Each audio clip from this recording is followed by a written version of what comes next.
Retorne me abrigo em Buda, retorne me abrigo no Dharma, retorne me abrigo na Sangha. Pessoal, eu sou Daiko, sou monge Daiko, sou monge zen budista da tradição Soto do budismo japonês. E eu estou aqui todos os dias para ensinar um pouquinho de meditação para vocês e compartilhar um pouco do que eu aprendi nesses anos de prática.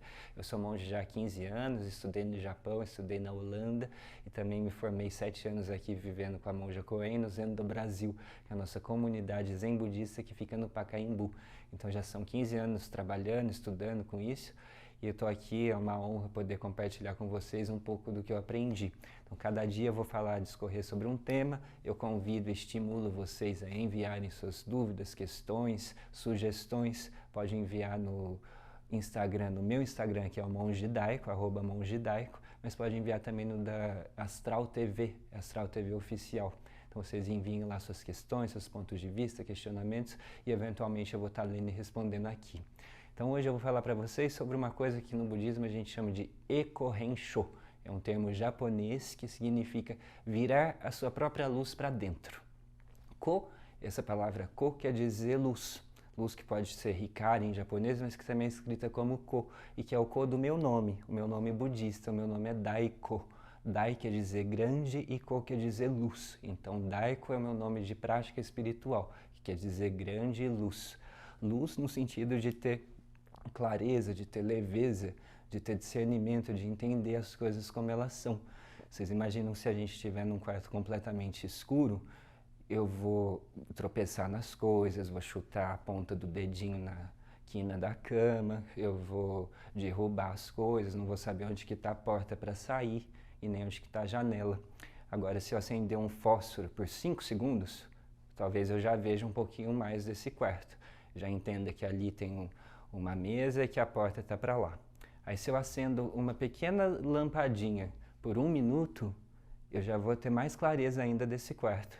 E de repente eu posso pôr um holofote ou abrir todas as janelas para que o sol entre durante o dia inteiro. E aí eu vou conhecer esse quarto em detalhe, vou ver os milímetros, vou saber onde está empoeirado e precisando de ajuste, de alinhamento, de cuidado. Então o nosso processo de iluminação é um pouco isso, é a gente trazer um pouco de luz para essa escuridão que a gente vive na nossa vida, que fala que é a escuridão da ignorância, que não vê o quarto, não vê o ambiente em que estamos vivendo e não vê nem se tem outras pessoas ou não, se a gente está sozinho ou se tem outras pessoas compartilhando o nosso mesmo espaço. Então essa luz que a gente fala no budismo, essa iluminação é a clareza da mente, que a gente vai falar lucidez, é a clareza de perceber, trazer um pouco de luz para esse quarto. E aí eu vou entender um pouco mais o que é a vida, eu vou saber melhor me deslocar, ir para lá e para cá, onde estão os objetos, onde está a porta de entrada e de saída, onde está o interruptor. Então esse é um pouco da nossa prática de autoconhecimento e de desenvolvimento espiritual. Então tem um pouco a ver com luz, sim, com claridade, com essa luz que vai iluminar o quê? Vai iluminar as sombras. Então, quando eu falo de iluminação e de autoconhecimento, eu estou falando necessariamente de jogar luz, de trazer luz nas minhas sombras e de olhar para mim mesmo. Não é ficar olhando o outro, não é ficar analisando filosoficamente o comportamento das outras pessoas ou o funcionamento das leis do universo. Quando a gente fala de budismo, eu vou olhar para mim mesmo e vou ver como é que eu estou agindo, como é que eu estou funcionando na realidade. Para isso eu preciso estar desperto, eu preciso estar atento, eu preciso estar consciente de mim mesmo. A gente quer sempre estar consciente do outro, né? O outro fez isso, o outro falou assim comigo, mas eu vou treinar no autoconhecimento e nesse processo da meditação eu vou treinar o olhar para mim. Então, como é que eu penso, como é que eu reajo, como é que eu interpreto a realidade e baseado em quê? Então, quando a gente medita, o que a gente faz é virar a luz para dentro, virar a luz da percepção para mim mesmo.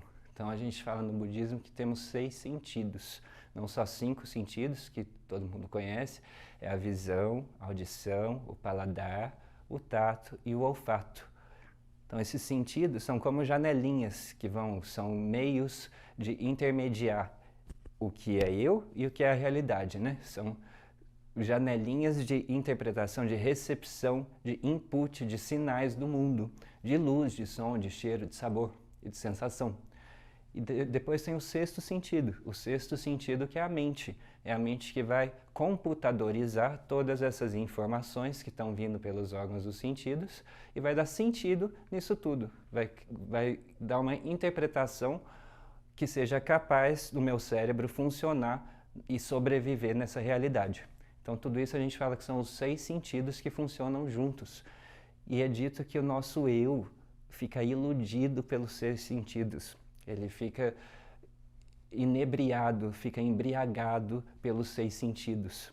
Então a gente é aquela coisa de só querer ouvir músicas bonitas, só querer ver imagens bonitas, e tem as comidas que eu gosto, que são minha preferência, que eu só quero comer chocolate, não quero comer o almoço.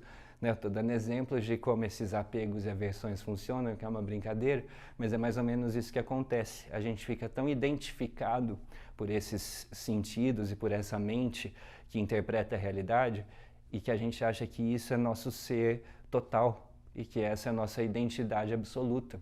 E o que Buda ensina é que não, que quando a gente começa a olhar propriamente, a gente vê que tem camadas, tem vários níveis de consciência, e que esses 5 sentidos e essa mente pensante chegam até determinado ponto, mas tem outro ponto de experiência e de percepção que a nossa razão não alcança, mas que ainda assim a gente é capaz de acessar com a nossa consciência, com a nossa mente e com o nosso ser.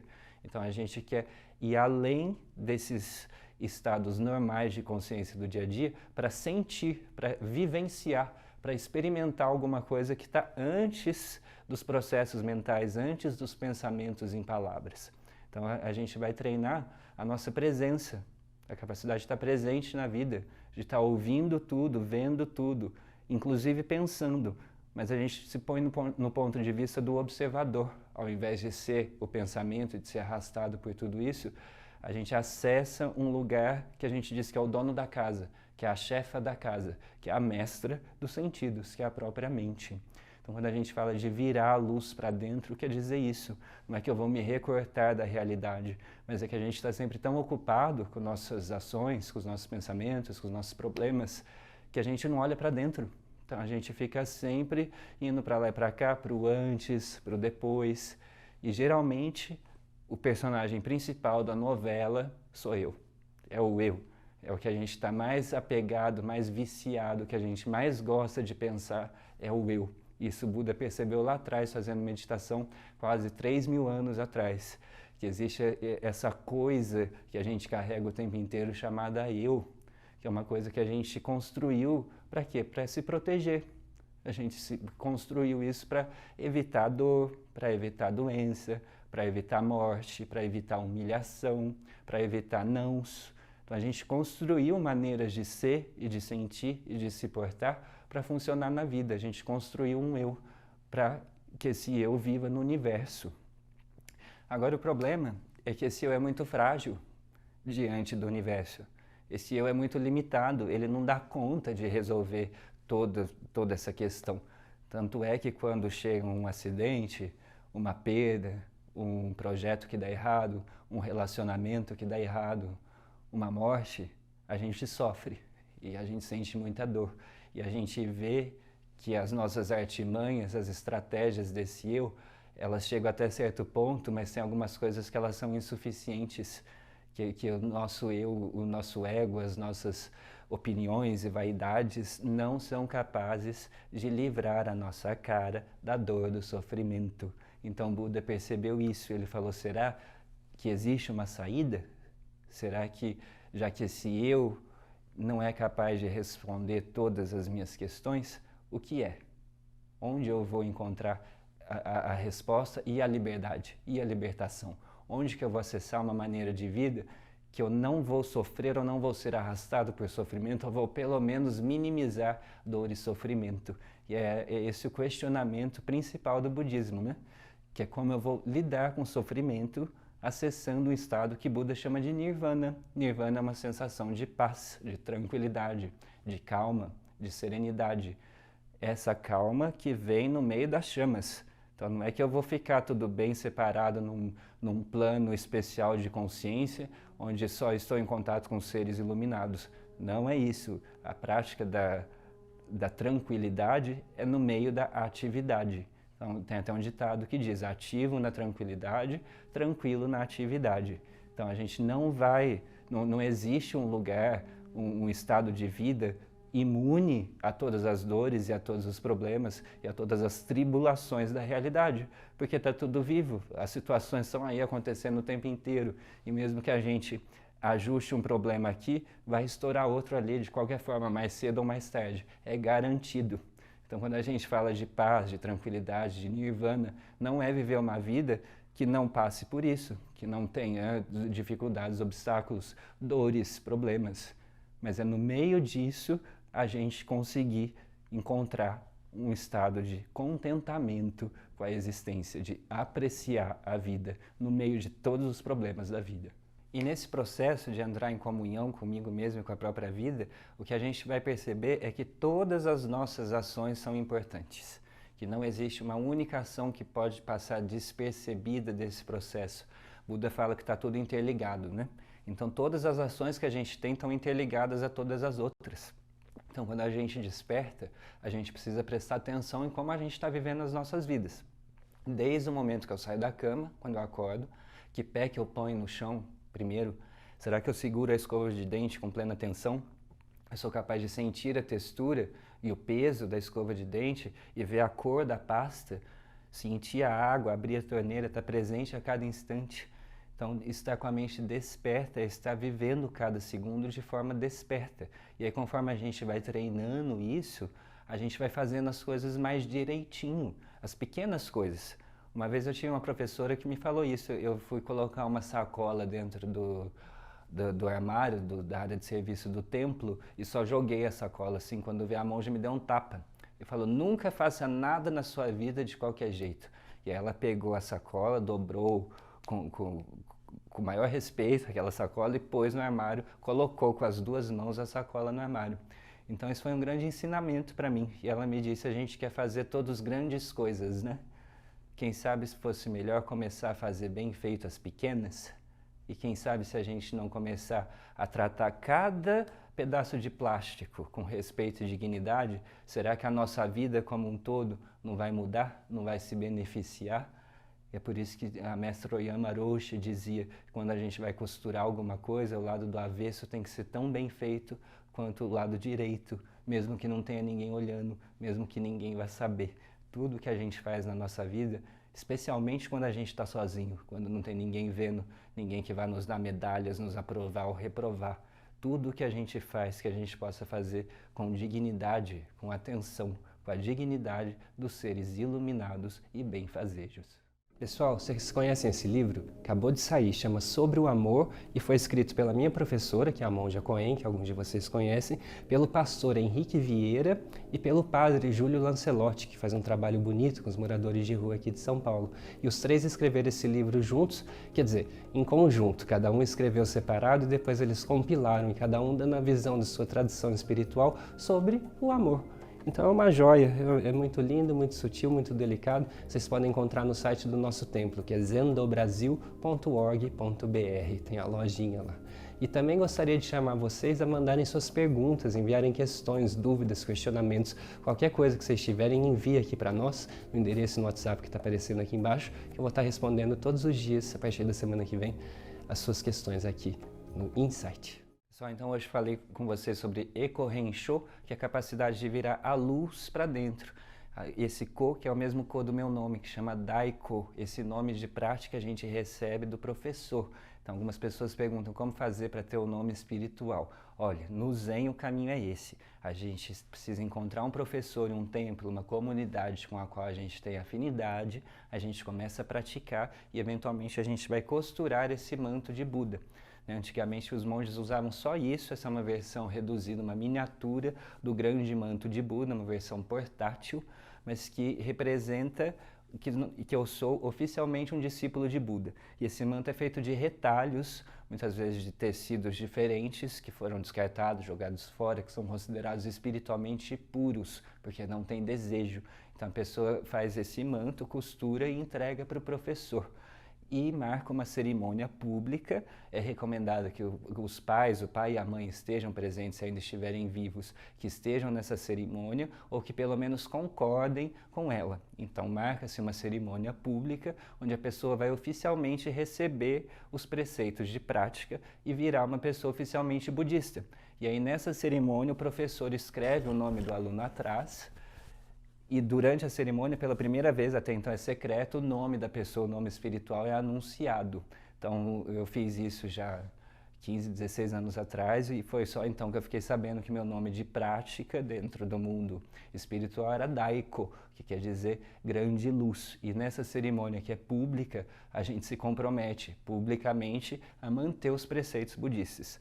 Então a gente diz que tem 16 preceitos. Os 3 são os refúgios que eu faço aqui todo dia, eu abro os programas fazendo com vocês, que é retornar a nossa mente, o nosso coração para Buda, para Dharma e para o Dharma, que são os ensinamentos, que é a percepção clara da realidade, e para a Sangha, que é a comunidade de gente que pratica, de pessoas que estão juntas pelo propósito de praticar o budismo.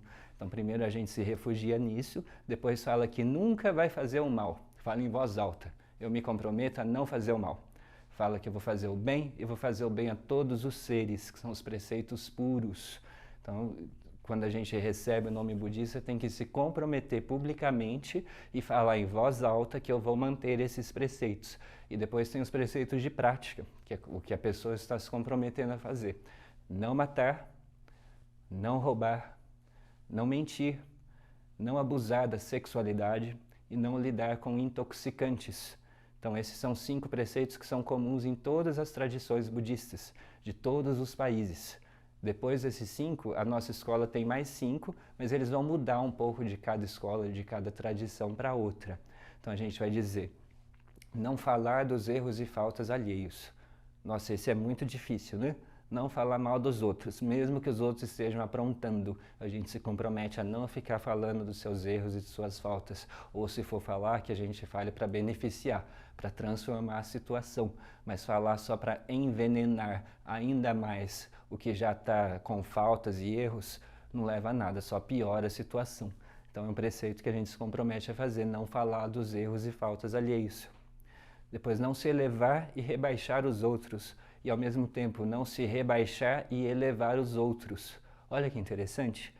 Ou a gente se rebaixa e coloca os outros acima de mim, ou eu me coloco acima dos outros e, portanto, todas as outras pessoas estão abaixo de mim. São 2 tendências que parecem que são opostas, mas que na verdade é o mesmo mecanismo do ego, né? Do eu separado. Eu melhor ou eu pior, mas eu na frente do nós. Então esse é o preceito de não se elevar nem rebaixar, e nem mesmo se igualar, porque a gente diz que somos todos iguais, é mentira. Nós somos semelhantes, nós somos parecidos, mas iguais não. Se a gente disser que nós somos todos iguais, que temos as mesmas capacidades e tendências e talentos e defeitos, é mentira. Não dá certo viver com essa premissa. Nós temos que saber que nós somos semelhantes, nós temos valores semelhantes, temos equidade de valor, mas cada função e cada posição de cada individualidade é única. Então, saber reconhecer isso, é a sabedoria da multiplicidade que não se opõe à unicidade. Saber reconhecer as 2 coisas como aspecto de uma mesma vida. Depois a gente diz não ser controlado pela ganância. Ganância é eu querer, querer, querer. Então, eu estou sempre saindo da minha essência para buscar coisas.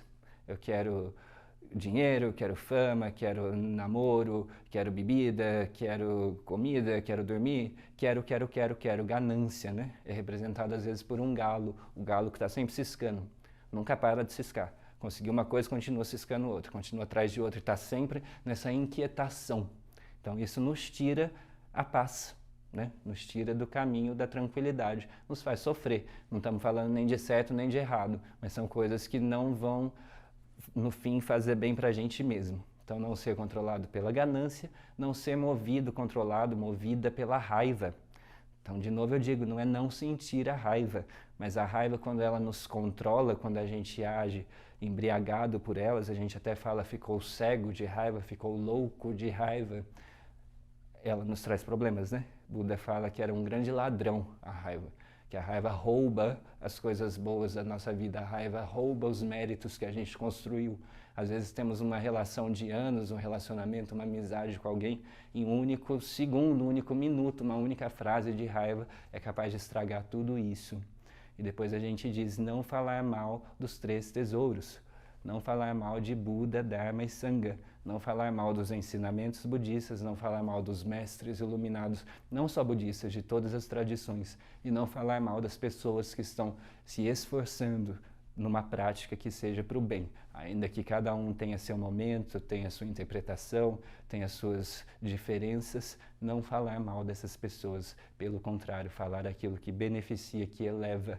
Se a gente não pode melhorar a situação, que ao menos a gente não piore, e isso é para tudo, com as nossas ações, com as nossas palavras e com os nossos pensamentos. Pessoal, então para treinar toda essa capacidade da nossa mente de se desenvolver, a gente precisa ter uma postura correta, a gente precisa se sentar, parar e sentar para olhar propriamente, assim como se a gente fosse ver um filme. Não dá para assistir um filme andando para lá e para cá, lavando louça, falando com alguém. Então tem algumas coisas que para a gente aprender e apreender é preciso ter um certo esforço, é preciso ter uma certa atenção e uma prática. Então isso que eu ensino para vocês é uma prática que não tem um estágio final, não tem uma faixa preta como no judô. É uma coisa que a gente pratica a vida inteira e a vida inteira a gente vai aprendendo mais.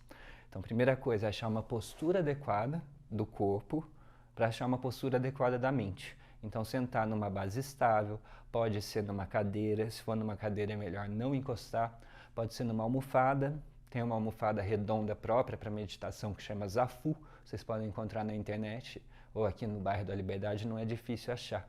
Zafu, Z-A-F-U, é o nome da almofada de meditação.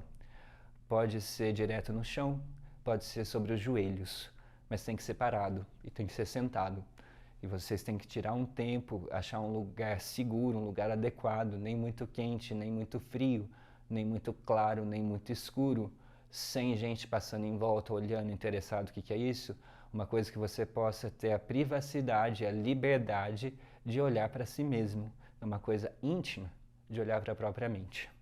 Então a gente vai achar o nosso eixo da coluna, pode fazer um movimento de círculo, um pêndulo para frente, para trás, para a esquerda e direita, até que a gente vai achando onde que esse alinhamento acontece de forma natural. E a gente põe as mãos nisso que chamam mudra cósmico. A mão direita vem embaixo e a mão esquerda em cima. E os polegares vão se tocar levemente. É cósmico porque é essa forma que é meio elíptica. Elipse é meio oval, né? Que não é um círculo redondo perfeito, é um círculo alongadinho, achatadinho. E dizem que é essa forma que os astros e que os planetas assumem nas suas órbitas. Sabe que está tudo girando no universo, né? A Terra está girando, o Sol está girando, os planetas estão girando, e eles não giram redondinho, eles giram, quase redondo, mas é achatadinho, né? E dizem que eles giram numa espiral que vai subindo, ascendente. Então, quando a gente põe as mãos nessa posição, a gente está se conectando com tudo isso, com a vida inteira do universo, e que é a nossa vida. E a gente está unindo o lado direito, o lado esquerdo, a gente está unindo o nosso lado automático com o lado consciente, a gente está unindo, como disse o monge Ryozan outro dia, uma mão que escreve e outra mão que não sabe escrever, a gente está colocando elas juntas para uma compartilhar com a outra o que tem de melhor a ensinar. E para a gente lembrar que esse único sistema tem 2, 3, 4, 5, 10 lados, mas que é um único sistema. Então a gente vai se unir a gente mesmo. Então meditar é uma prática de ficar íntimo conosco mesmos. E hoje eu vou passar um exercício interessante para vocês, que vocês podem fazer tanto nessa postura, que é a postura de Zazen, quanto o tempo inteiro. Sinta seu coração. Procure sentir os seus batimentos cardíacos. Entre em contato com o que está acontecendo no seu peito, com as suas sensações. Use a sua percepção para sentir esse músculo que é o coração e que não para nunca, só para quando a gente morre, mas que ele está aí funcionando ativo o tempo inteiro.